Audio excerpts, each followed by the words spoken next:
Welcome to this very special edition of the KJ Masterclass Live, the show which ensures that you profit from your time spent here with experts, either through their industry insights, information, or simply learning from them.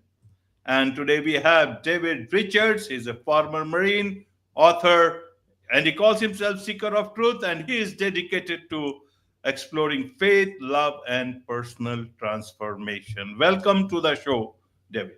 AJ, thank you so much for having me on. It's a pleasure to speak with you. You are welcome. Welcome to the show, David. Welcome to India in this online form. And I'm sure not just in India, but a lot of people across the globe will benefit from what we are going to talk right now. We'll talk about how one can unlock their divine identity today. We'll talk all about this. But before this, let's understand a bit about your journey, your background, so that the audience knows who they are listening to. Sure. So I grew up in the military environment. My dad was in the Marines as well. We spent a lot of time moving up and down the East Coast of the United States, and then spent 3 years in Japan when I was a little boy. And that had a tremendous influence on me. I came back to the States and realized that I was in a very small portion of the population that had been overseas before. I went to my undergraduate work was done at Penn State here in the United States, and I was going to focus on English because I wanted to be a writer. And growing up in the military, it's a very different environment. You live on military bases. It's a very inclusive environment. It's kind of separate from the world outside.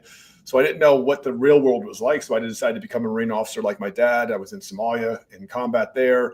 And as I went through my career, I kind of realized that I was repeating my dad's life. I was kind of living his life, and his blueprint was my model of what the world was going to be. And I realized I didn't want that. So I made the choice to get out of the Marines in 2006. I went to work for Cisco Systems, which I know has a big presence in India. And I started to realize I could become a writer because I wasn't moving every 2 or 3 years now. So that was huge for me. At the same time, I got into yoga. It had never been part of my plan.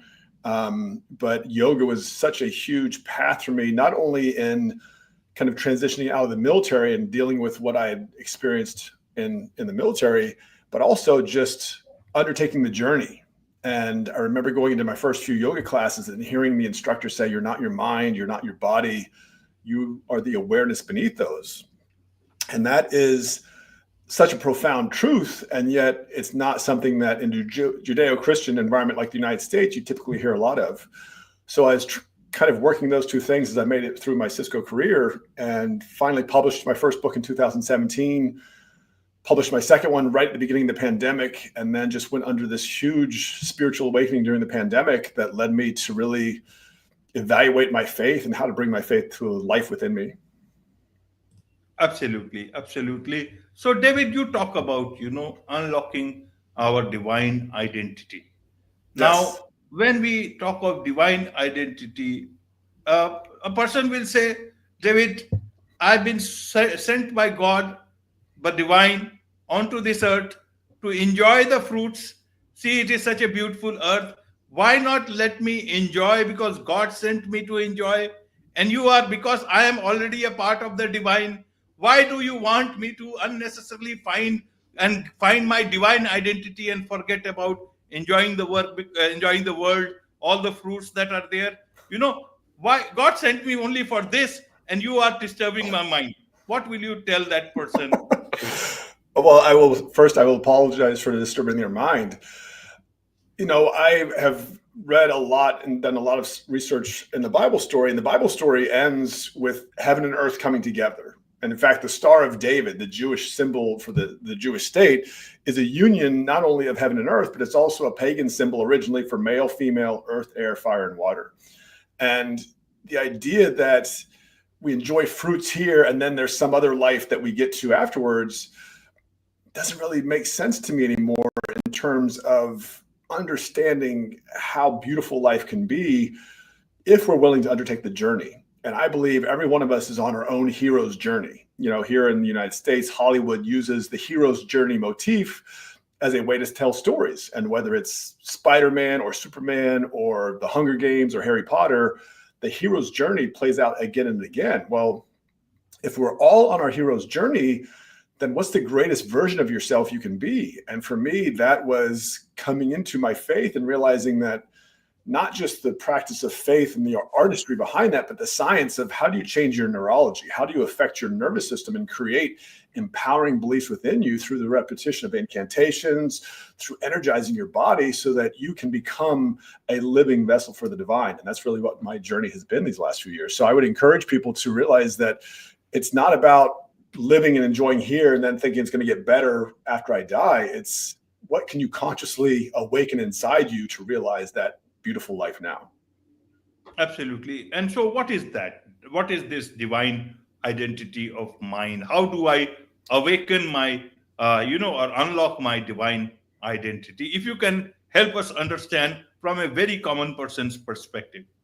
Yeah. So I would say for me, the divine identity is it's part of who you are, and the idea behind kind of my last few books has been we all come to Earth to have a human experience. And then at some point we come to realize that, well, there's got to be something more. And the more I awaken it within me, the more I see it in other people.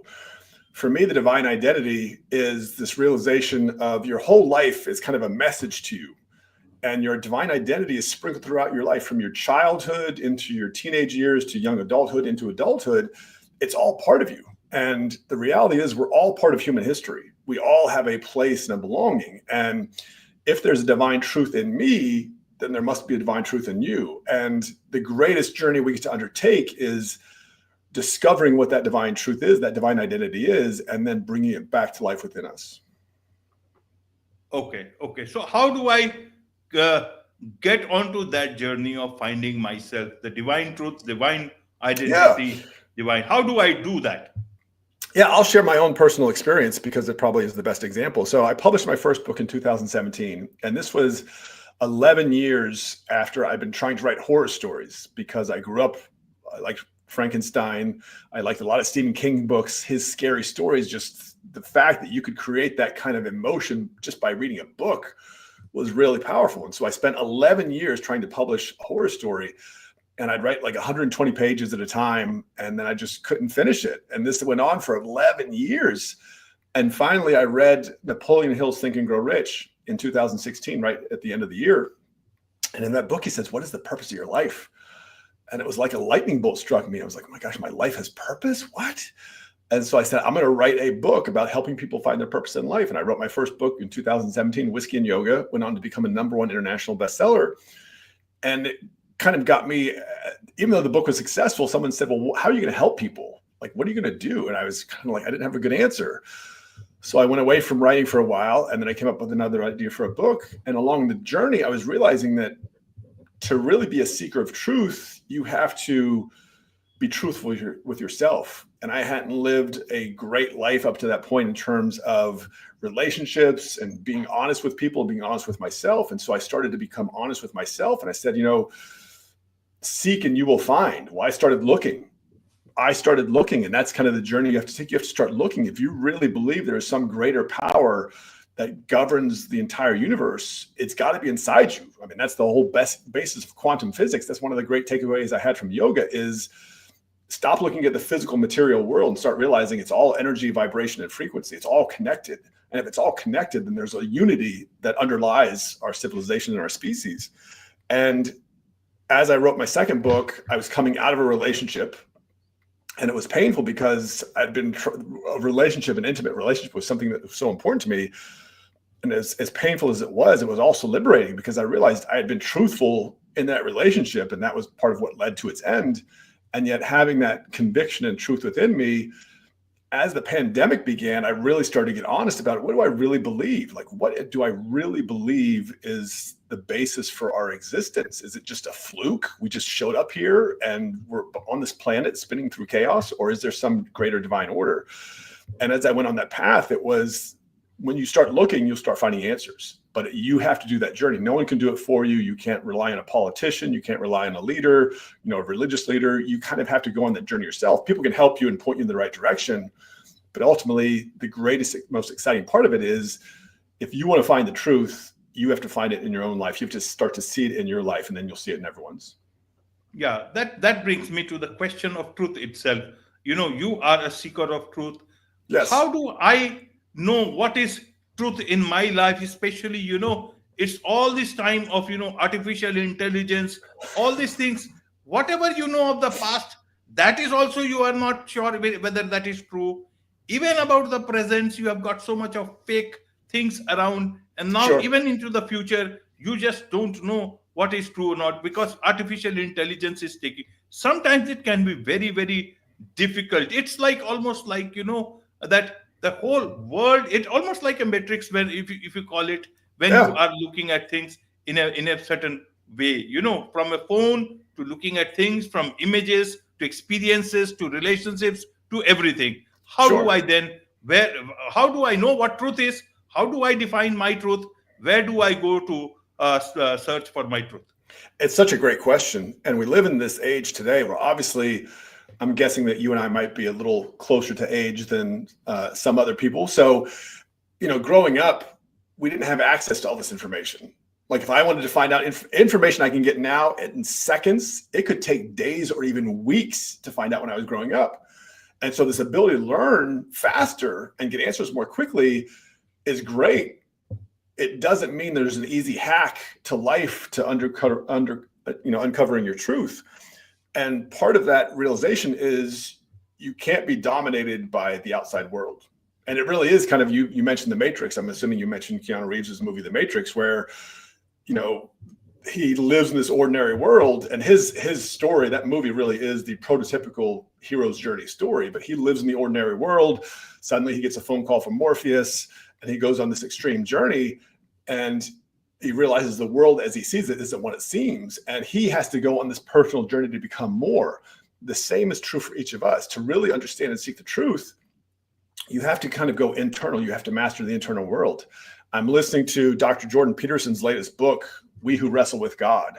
And if your audience doesn't know who Jordan Peterson is, I certainly encourage them to look him up. He's a brilliant psychologist and speaker now.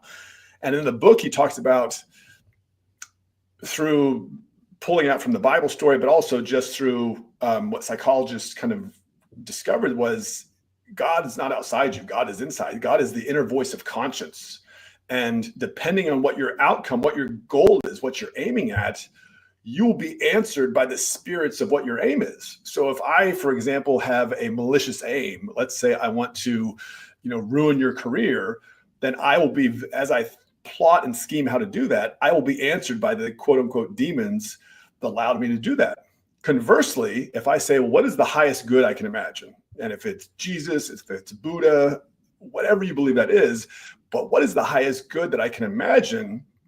And that's my aim, is reconciliation or restoration with that highest good, then I will be answered by that highest good. And that is the pathway towards uncovering your truth, is setting your goals or setting your mind on what's the highest outcome, what's the highest benefit, what's the highest version of myself that I can be.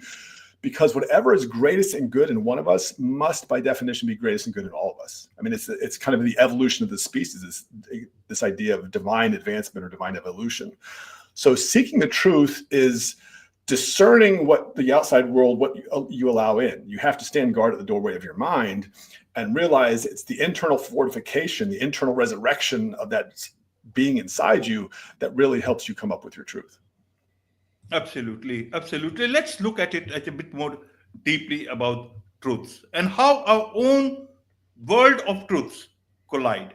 For example, as a former Marine, when you are a Marine, you are told a story.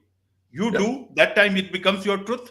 You live for the truth, you die for the truth. Right. And later on, when you come back home, you also realize that that was not the full truth.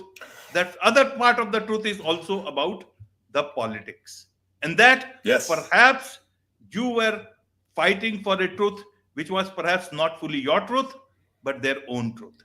And that time, your version of looking at the truth part of your own truth becomes different. And the third part is that when you are out of the forces, you realize that you are all alone, that all the talk of brotherhood and everything else is good, but it is not that final truth. At the end of the day, you are all alone. So, what is the truth? The truth when you are in the Marine, when you are knowing about the political system, or about being alone? Which truth should I stick to from the very beginning, David? Yeah, you really have to find that truth inside you. So I would say it's option C from what you said, right? Because you're absolutely right. And it was really, you explained it so brilliantly.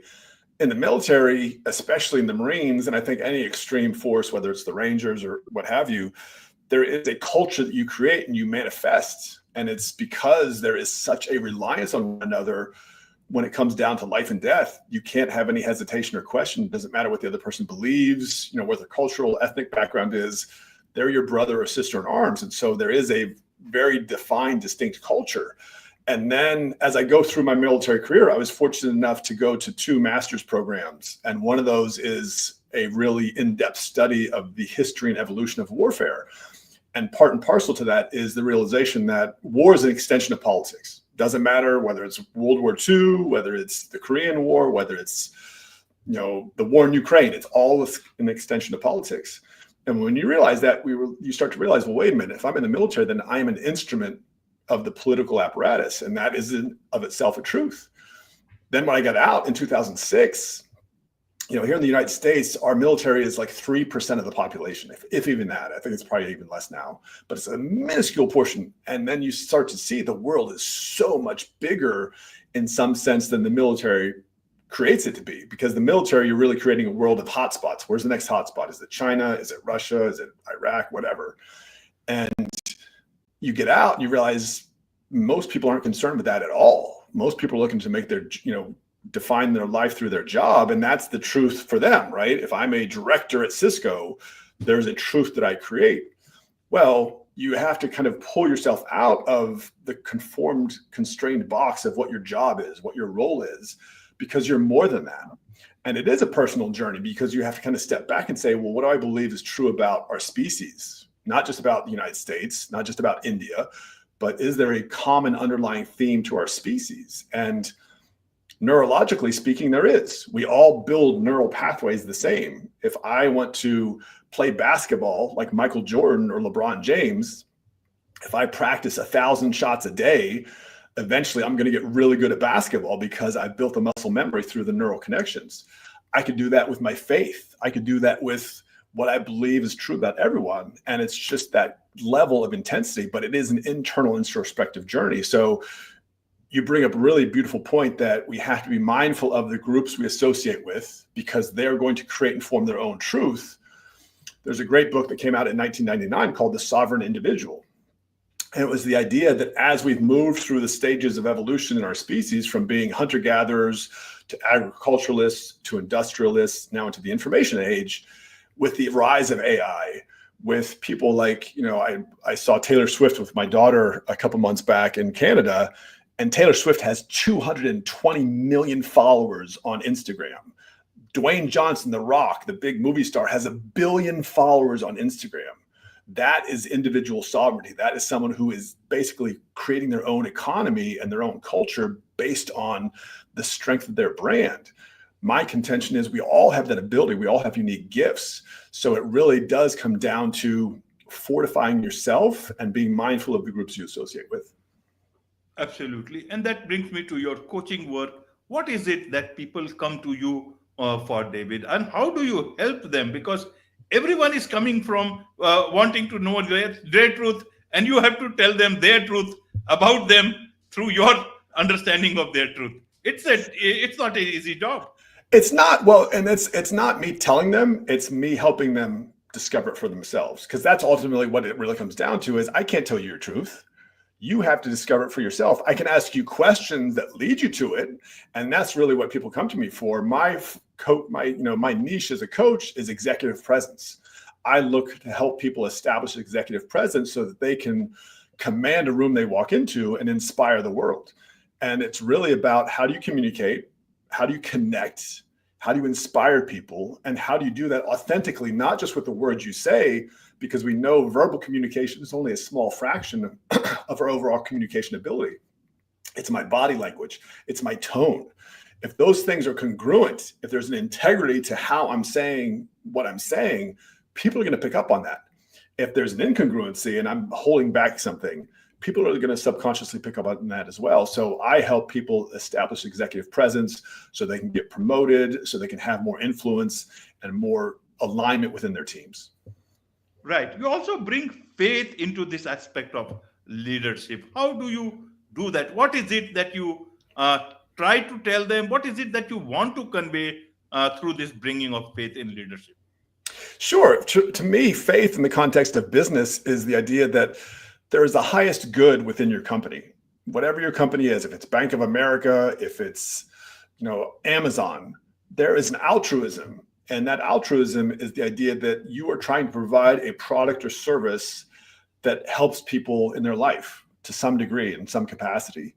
And if that's so, as you align yourself to upholding that vision of what the company's trying to accomplish, you are going to act with integrity and with authenticity to that end. And so my coaching when it comes to faith is really about how well is someone aligned to their company's mission and vision, because the more aligned they are to it, the better they're going to perform in the execution of their duties and responsibilities. Absolutely. There's much to learn from you about these things. And so that let's learn a bit more from your book, your Becoming One with Christ, the Yes. lessons of King David. Tell us a Yes. bit about who is this book all about? Yeah, so the book is really a deeper exploration into the relationship between King David from the Old Testament and Jesus Christ. And there's a promise made to David when he's early in his kingship, where he's told, you will have an everlasting kingdom and your throne will last for eternity. And it's going to be on your offspring to create this kingdom for you. And so in some sense, it's a really beautiful story. And yet immediately after this promise is made, King David breaks the covenant made to him because he sleeps with another man's wife, and then he has the husband killed. And so he's broken this promise now, this eternal kingdom. And I've spent the last really 5 years kind of really exploring this and studying this on a much deeper level.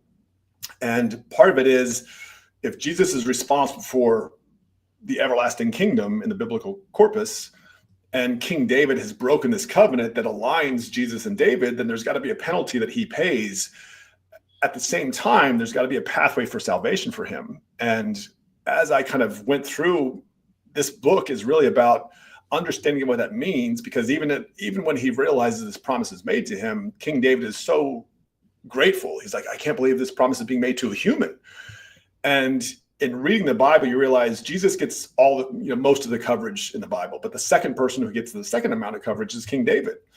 And so as I started to look at it, I'm like, well, isn't King David's story then the pathway towards salvation? Because as you read through the story of King David, you find out after he dies, he doesn't ascend to heaven. Well, if he doesn't ascend to heaven, then he must be somewhere that's not so great. And it's an effort this book is really my vision of reconciling the last 2,000 years post-resurrection of Christ to explain how specifically Western history or Western civilization unfolded and the implications that might have. At the same time, this book is also an exploration into the multiverse and quantum physics and the idea that, all three Abrahamic religions, Judaism, Christianity, and Islam, all three believe in a Messiah. And Christianity and Islam both believe that Messiah is Jesus. In Islam, they believe Jesus is the Messiah to the Jewish people. What do the Jewish people believe? The Jewish people believe the Messiah comes from the house of David. And so this book is really an exploration of how that would happen, what it means for us as human beings, and then it gives some practical ideas on how to awaken the divine identity within you. Absolutely. Absolutely, David. So much to learn from you. And I'm sure a lot of people would want to connect with you. If I understand, King David is the same David from David and Goliath, if I understand that Yes. story. Yes, correct. A lot of people in this part of the world know about this story, slaying of It's a popular Goliath. story. Right. As I said, there is so much to learn from you, and I'm sure a lot of people would want to connect with you, learn more about you, also get your coaching if they want that. What's the best way for them to connect with you, David? Absolutely. Well, first, let me say thank you so much for having me on. It's been a pleasure speaking with you, AJ. The best way is my website is www.davidrichardsauthor.com. You can go on there, sign up for my newsletters, my blogs. I've been blogging the book as it's being published. I have coaching and speaking opportunities there as well. I'm on Instagram at David Richards Author too. Those are two of the best places to reach me. Absolutely. It's a pleasure to talk to you, to David, talking about divine identity to divine confidence. Coincidence, talking with David about King David and everything else. With this, it's a wrap on this very special edition of the KJ Masterclass Live. Thank you so much indeed for joining us. Thank you.